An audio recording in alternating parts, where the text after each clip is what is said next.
Hello, my name's Benjamin Needham with Needham Ag Technologies. At Needham Ag, we get a lot of different calls about many different drills, including the John Deere 750. In this video, we're going to talk about the differences between the early, the middle, and the late John Deere 750. Here behind me, there's 5 different 750s, and we're going to talk about the differences as well as some of the things to look for on each one. We often have customers that call us and ask what to look for when purchasing a 750. On a website like Tractor House right now, there's probably well over 100 750s for sale, and many of them would probably say that they're field ready. And not that the person that's selling it's dishonest at all by saying it's field ready, they just don't really know what to look for in the drill. So we're going to show you some of the things to look for in the drill that would quantify if it's field ready or not. When buying a John Deere 750, you've really got 2 options. The first option is get one that's wore out and needs quite a bit of work or a lot of work and get it cheap. And by cheap, I mean $4,000 or $5,000. Now your second option is to get one that's nicer and may not need much, if any, work. And you'll realize how much work it needs by watching this video, as well as some of our others on YouTube that talk about things like what's on the cups or the frame or the rock shaft. And if you've got one that appears to be pretty nice and not need much work, then you might be willing to spend more money on it. First off, we're going to start talking about this 750 right behind me. This is an early 750, serial number 2499. The way you know if it's an early 750 is if it's serial number 3834 or before. Again, an early 750 is serial number 3834 or before. So some of the things specific to an early 750 I'm going to show you right here. First off, they have a bolt that goes all the way through the closing wheel and closing arm. It's approximately an 8-inch long 5/8 bolt. Next, the pivot up here on the closing arm has a welded pin with a step on it. The pin is a larger diameter on the inside than it is on the outside.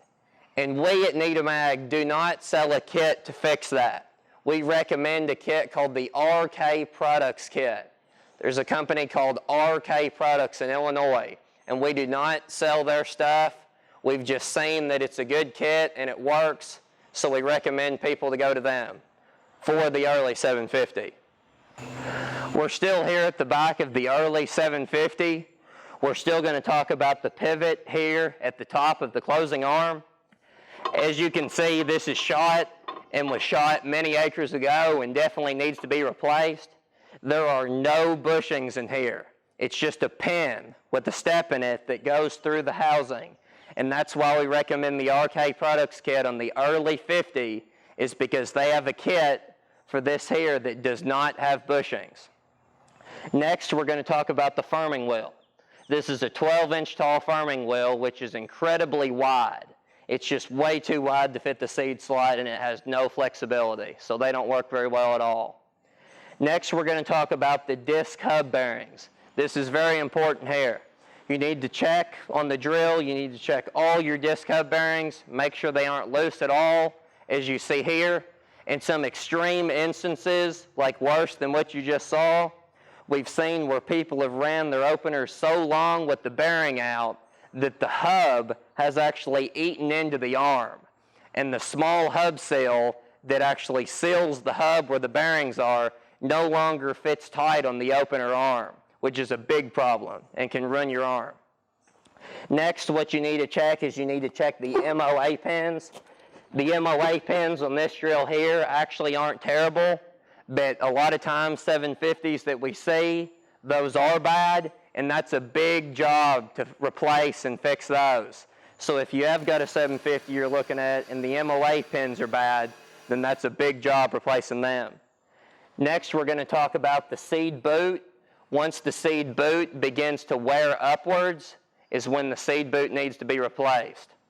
We also sell seed boot bushing kits. If your boot isn't wore out, but you have a bunch of up-down play to the point of when you move the boot, it actually moves the firming wheel up and down, we sell a bushing kit that includes drilling out the boot only and not the arm, which will take up virtually all the play in the bolt, the boot, and the arm. We're still here at the first early 750, and I really want to stress the importance of checking out the rock shaft and make sure your rock shaft is not cracked. You need to be sure and look it over really well, because if it is cracked, then it needs to be welded up and cribbed up on all four sides with plate, or it needs to be replaced if it can't be fixed. Here we are standing beside another early 750. This is a very early one, serial number 283, so it was new in approximately 1990. And this is our own drill, which we use for testing of new products and things. And as old as this is, with a lot of our upgrades, you can make this perform even better than a brand new drill. So to start off, some of the things that we've replaced on this is we've got things like our forged to no disc blade. We've got Needham Ag seed boots with the bushing kit and the vanilla seed tab. We've got firming wheels. Our new ones are now urethane and include the new Pier Seed Extreme gauge wheel bearing. We've got different closing wheels. This is the Martin 20 point. This is the Martin 13-inch spiked wheel. We've got the upgraded closing systems in it. This one is actually a later 50 series opener. These two are, which we put on an early 50, again, just for testing. But on the later ones, we've put our kit in it. On the earlier ones, we've put the RK Products kit in it. We've changed out a lot of the Moa pins to make sure that they're good. So again, with many things like this, you can have a really old drill, which could be up to almost 30 years old, and still have it perform really great. It just takes time and money to fix it up. Here we are standing beside a medium 750.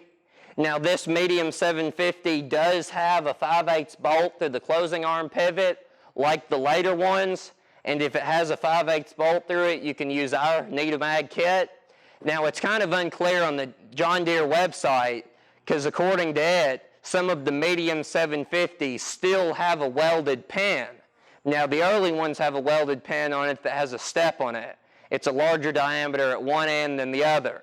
But according to the John Deere website, some of the medium 750s have a welded pin, but it has a consistent diameter all the way across. But anyway, this is a medium 750. I bought it cheap to fix up, and it was pretty wore out, and we've spent a lot of money on it fixing it up, a lot of new parts on it. We're not completely finished with it yet, but this is going to be a really good, fixed up, tight drill whenever we're done with it. Now we're going to talk about two different types of hitches on John Deere 750s. This is one of the early ones, this is one of the medium ones. So what we have here is the caster wheel assembly. And on this one, the caster wheel assembly has actually been upgraded from 6-lug wheels to 8-lug wheels. And it also has bigger, wider tires too. But we personally like the caster wheel assembly because it gives you better depth control, especially on rolling ground. But the disadvantage of the caster wheels is in higher moisture soils. If you were to get into a slough by accident, the caster wheels are like a weight, and you can get hung up a whole lot easier with the tractor if you're using a drill with the caster wheels. Now we're going to go over to this one. Here we are at the medium 750, and this has what we call the drill bar hitch. Now the drill bar hitch has a huge amount of tongue weight on the back of the tractor, as you can see by how much the back tires on the tractor are squatted down. Now the drill bar hitch will also give you better traction in higher moisture soils or around sloughs because it's got more tongue weight on the back of the tractor.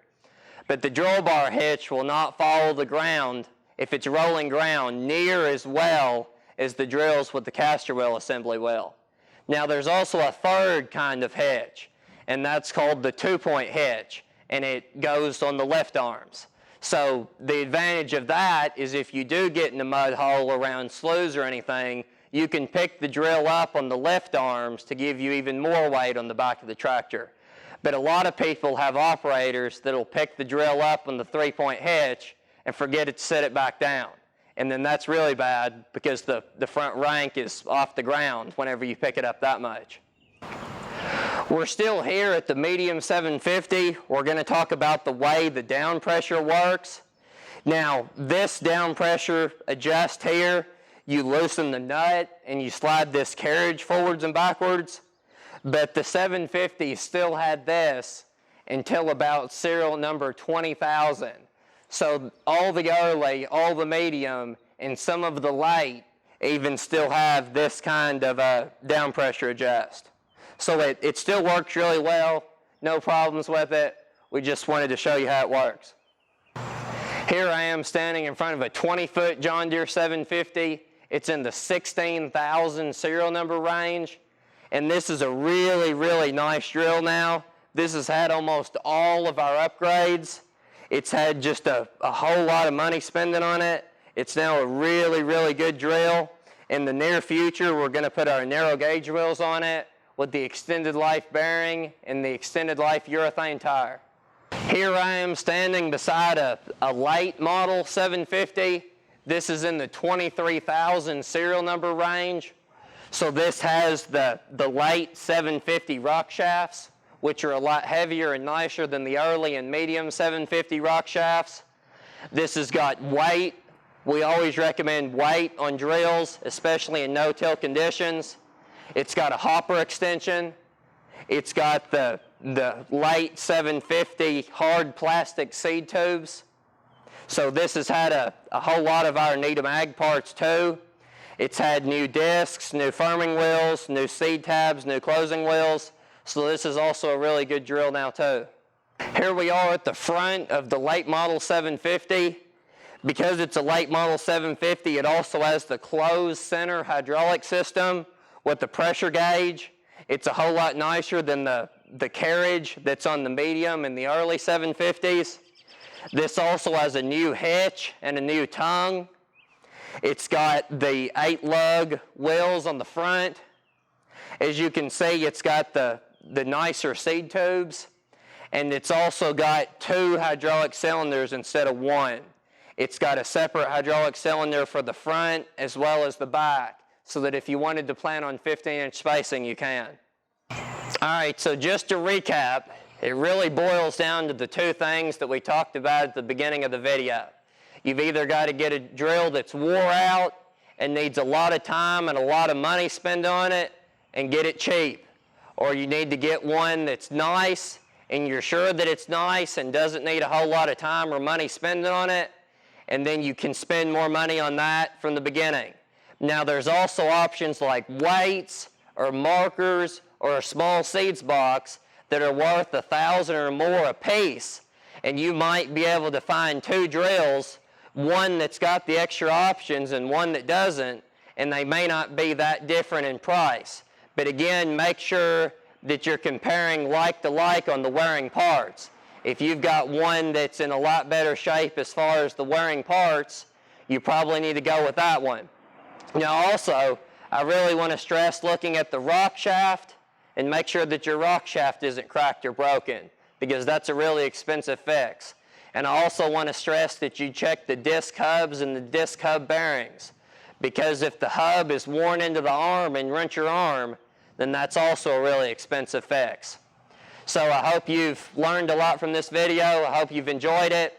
Feel free to like and share this video, as well as our others on YouTube. At Needham Ag, we sell most of the wearing parts on 750s. Feel free to visit our website, needhamag.com. Thanks for watching.